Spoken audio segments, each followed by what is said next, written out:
வணக்கம் மக்களே, வணக்கம். சற்று முன் கிடைத்திருக்கக்கூடிய ஒரு முக்கியமான தகவல் ஒன்றை தான் பார்க்க போகிறோம் மக்களே. சற்று முன் திமுகவின் முக்கியமான வேட்பாளராக இருக்கக்கூடிய ராசா அவர்களை அதிரடியாக அமலாக்கத்துறை கைது செய்திருக்கிறார்கள். என்ன காரணத்திற்காக அதிரடியாக கைது செய்திருக்கிறார்கள்? அப்படி என்ன தப்பு செய்துவிட்டார் அமைச்சர் ராசா அவர்கள் அப்படின்றத பற்றி தான் இந்த ஒரு காணொளியில் நம்ம தெளிவாகவும் துல்லியமாகவும் பார்க்க போகிறோம் மக்களே. அதற்கு முன்பாக நமது அரசியல் நியூஸ் சேனலுக்கு நீங்கள் புதிய பார்வையாளராக இருந்தீங்க அப்படின்னா மறக்காமல் நமது அரசியல் நியூஸ் சேனலை சப்ஸ்கிரைப் பண்ண மறந்துடாதீங்க. சப்ஸ்கிரைப் பண்ண உடனேயே பக்கத்திலே ஒரு பெல் பட்டன் வரும், அதை கிளிக் பண்ணி ஆல் என்ற ஆப்ஷனில் போட்டு வச்சுக்கோங்க. தொடர்ந்து நம்ம வீடியோ போட்டோம்னா உங்களுக்கு நோட்டிஃபிகேஷன் வந்துடும், அதை பார்த்து தெரிஞ்சுக்க முடியும். இன்றைக்கியான அரசியல் நியூஸ் என்ன, இன்றைக்கியான அரசியல் அப்டேட் என்னன்றதை தெளிவாகவும் துல்லியமாகவும் மக்களை நீங்கள் தெரிஞ்சுக்க முடியும் நமது அரசியல் நியூஸ் சேனலில். அது மட்டும் இல்லாமல் வீடியோ பார்க்குற ஒவ்வொருத்தரும் மறக்காமல் வீடியோவை லைக் பண்ணிவிடுங்க, மறக்காமல் ஷேர் பண்ணுங்கள்.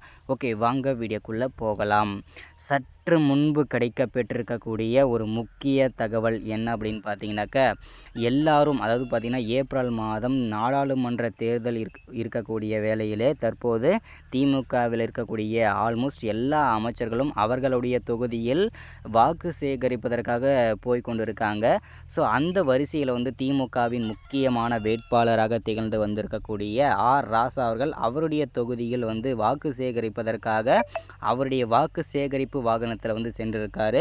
ஸோ சென்று கொண்டிருக்கும் வேளையிலே அவர் காரில் சென்றிருக்கும் வேளையிலே அவரை அதிரடியாக அமலாக்கத்துறை கைது செய்யப்படுவதாகவும் தகவல் தெரிவிச்சிருந்தாங்க. என்ன காரணம் அப்படின்னா, பல கோடி ரூபாய் மதிப்பிலான கருப்பு பணங்கள் அவருடைய காரில் வைத்திருந்த குற்றத்திற்காகவும் அவரை அதிரடியாக நாங்கள் கைது செய்ய போகிறோம் என்று அதிரடியாக அமலாக்கத்துறை சொல்லியிருக்காங்க. இது பெரும் பரபரப்பை பேசப்பட்டு வருகின்றது மக்களே. இதில் பெரும் அதிர்ச்சிக்குள்ளாக இருக்கிறது. அது மட்டும் இல்லாமல் இவரை அதிரடியாக கைதும் செய்யப்படுவாரா இல்லை பார்த்தீங்கன்னாக்கா புழல் சிறையில் அதிகாரப்பூர்வமாக அடைக்கப்படுவாரான்றதை நம்ம பொறுத்திருந்து தான் பார்க்க வேண்டும் மக்களே. அது மட்டும் இல்லாமல் இந்த தகவலை கேட்டு அறிந்த முதல்வர் ஸ்டாலின் பேரதிர்ச்சியில் உறைந்து போயிருக்கிறார். ஏன்னா பல திமுகவின் முக்கிய அமைச்சர்கள், மூத்த கூடிய அமைச்சர்கள் எல்லாருமே அமலாக்கத்துறையிடம் சிக்கி தான் இன்னும் பல சர்ச்சையில் சிக்கி கொண்டு இருக்காங்க. ஸோ அந்த வரிசையில் தான் தற்போது ராசா அவர்கள் சிக்கியிருக்கிறார். இதை பற்றி நம்ம பொறுத்திருந்து பார்க்கலாம், அவர் என்ன நிலைமை ஆளாக்குறார்ன்றது. அது மட்டும் இல்லாமல் இவரை கைது செய்யப்படுவது உறுதியாகிவிட்டது மக்களே. அதில் எந்த விதமான மாற்று கருத்தும் கிடையாது.